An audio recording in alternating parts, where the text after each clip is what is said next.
He's completely innocent. He definitely didn't commit any war crimes, and he didn't misrepresent himself when he came into the country. Я стою, как будто как будто меня мои старики видят. Я вроде они мне как. That's the sound from a recent CBC documentary about Helmut Oberlander, a suspected Nazi collaborator who died Wednesday at his home in Waterloo, Ontario. He was 97. In the story, you hear one of his daughters denying her father had anything to do with the murders of 20,000 Jews, although witnesses and wartime documents say he was a member of the Waffen-SS and later part of a team of Einsatzkommandos, or mobile killing units. They shot tens of thousands of Jews in Eastern Europe and Russia. You also hear the granddaughter of one of the murdered Jews visiting the site of the ravine in Rostov-on-Don, Russia, where one of the massacres happened, saying she feels her lost family calling to her. After the war, Helmut Oberlander came to Canada. That was in 1954, and he was married, they had a family, and he became a successful real estate developer in Waterloo. He claimed to be only an interpreter, and he's fought deportation for 25 years after Canada stripped him of his Canadian citizenship 4 times for lying about his wartime past. His death brings into sharp focus again Canada's poor record of bringing known Nazi criminals to justice. If the Canadian government had the political will to go after these war criminals, they could have. I think if the Jewish community had the will to go after these war criminals, they could have. I'm Ellen Besner, and this is what Jewish Canada sounds like for Friday, September 24th, 2021. Welcome to the CJN Daily, sponsored by Metropia.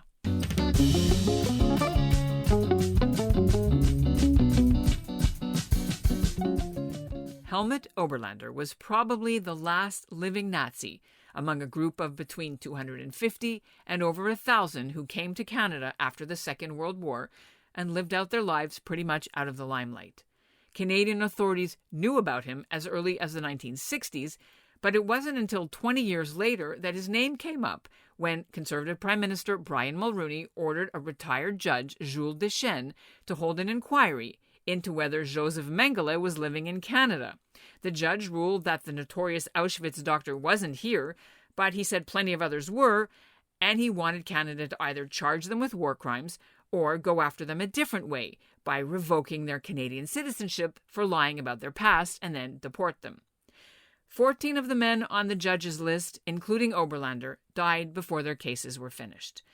Canada deported 5 others, 2 more left on their own, and another 2 were extradited to other countries. Canada lost its cases against 4 more men. Coming up, we'll chat with Steven Rambam. He's a private detective and Nazi hunter based in New York, and he was intimately involved in tracking down war criminals in Canada. But first, here's what's making news elsewhere right now. I'm Ellie Bolograph in Ottawa, and this is what Jewish Canada sounds like. In election news, it appears Jewish Conservative MP Marty Morantz may have won re-election in his Winnipeg area riding by 24 votes. But under election rules, when it's that close, there's usually a recount ordered. So while Morantz told supporters he's looking forward to returning to Ottawa, we'll have to wait for Elections Canada's final decision. He won the election in 2019 in the riding of Charleswood, St. James, Assiniboia, Headingley, beating the Liberal by a much wider margin. This time, the People's Party of Canada's candidate took more than 1,000 votes, and some observers say these votes cost him an easier victory. Steve Rambam is still running his private investigations firm, Palorium, in New York. He spent many years in Canada back in the day hunting for Nazis.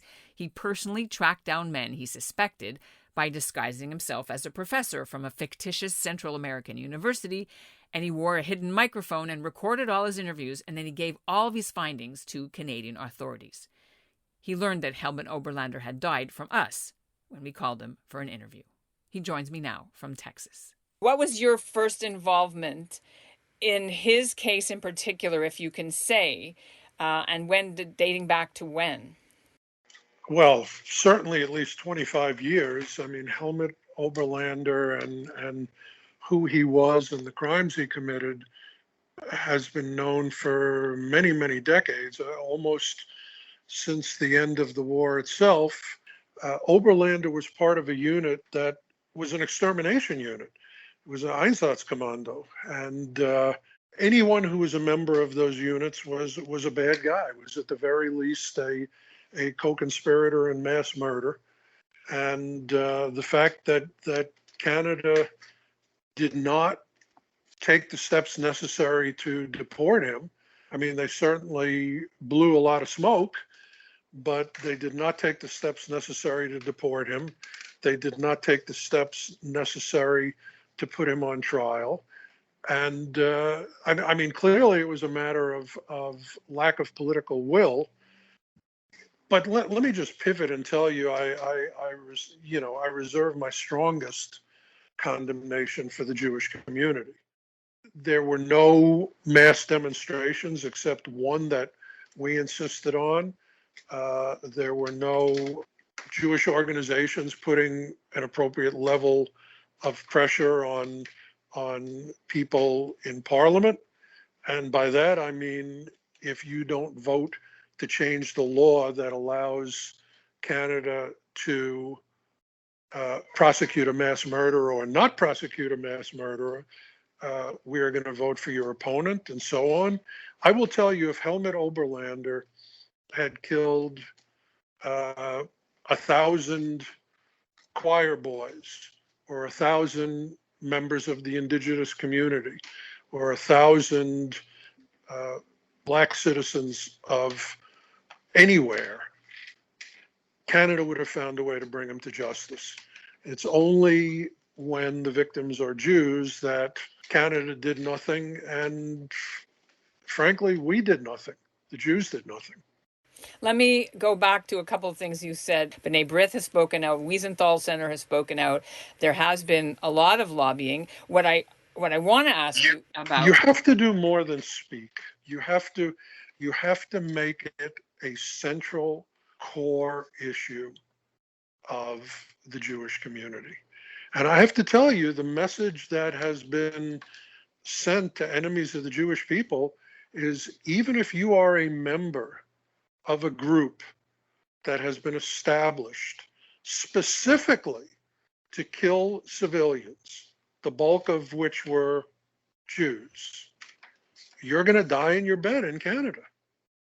In terms of the strategy that Canada took, they pivoted from Imre Finta, and I'm sure you know, but I'll just say for our listeners, there was a different strategy before Oberlander than after. So what happened was Canada had a certain amount of, they decided to try them as a war criminal. And then in the case of Imre Finta, he said, I was just following orders. And the Supreme Court of Canada said, you're okay. That was a defense. So then Canada, it's almost like the movie The Untouchables. And they couldn't get Al Capone on murder, so they got him on tax evasion, right?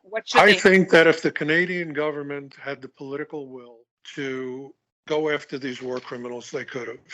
I think if the Jewish community had the will to go after these war criminals, they could have.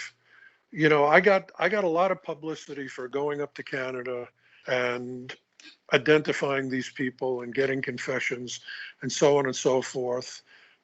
Sure, attaboy for me, but what the heck happened in the previous 50 years? I mean, I'm a fine investigator. I'm not the only fine investigator. I'm not the only fine Jewish investigator. Is it really credible that for 50 years, the Jewish community didn't have the funds or the interest or the ability to put together some good local Jewish investigators, locate the war criminals that are in the country, do whatever was necessary to expose them, and then, frankly, raise hell? Can we talk a bit about the process? Basically, Canada's own system, seems to me, was used by Oberlander in order to defend and defer and defer. It's a massive disgrace for Canada to have let Oberlander die in his bed, but it's an exponentially bigger disgrace that every time Oberlander won, There should have been a motion in Parliament, and there should have been an amendment of the law to make it easier to go after the next guy. I mean, you had 1,200 Nazi murderers minimum in Canada. You lose a few cases, you get it right, you throw the rest out. Let me just digress and point out that Trudeau, Dad Trudeau, not your current Trudeau, said quite openly and quite frankly, we are not going to go after Nazi war criminals. We don't want to exacerbate ethnic tensions. What about any of them are still alive? Any of the ones on your list, or have they all died? There are a few still alive in Canada and elsewhere, including in the United States. As far as I know, there are no active cases.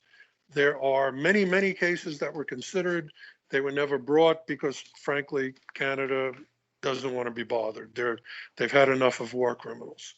A lot of people are now opposed to bringing the cases because they say it's just bad optics.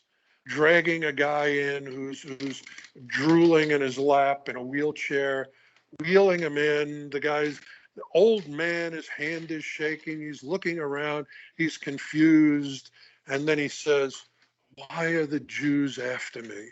There's a lot of blame to be held all around, it seems.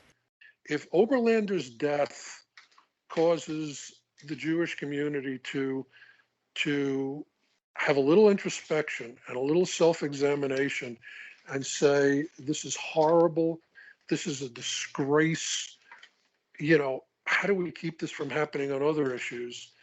Then this piece of garbage's death will have at least had some benefit for us. Canada does have a new war crimes law in place covering genocides, and officials have used it 3 times against Hutu war criminals from Rwanda's genocide against Tutsis back in 1994. And that's what Jewish Canada sounds like for this episode of the CJN Daily, sponsored by Metropia. Integrity, community, quality, and customer care. We'll end today's episode with more on the Oberlander story.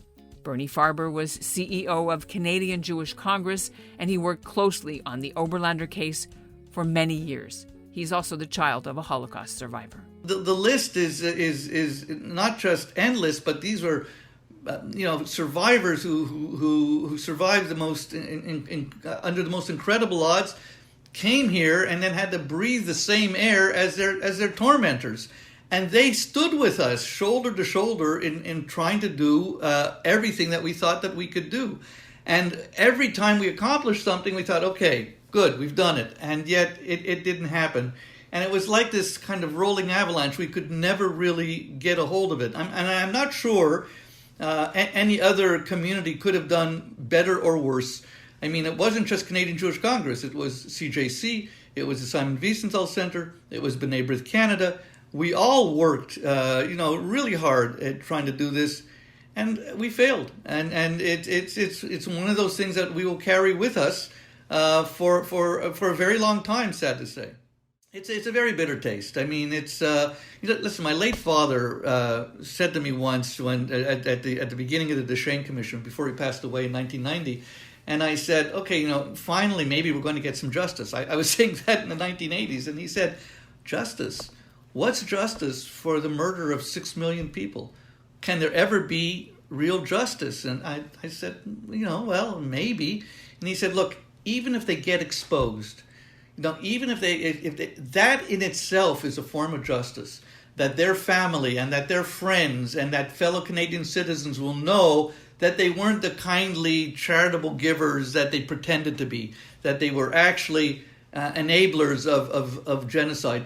That becomes known, that's a form of justice.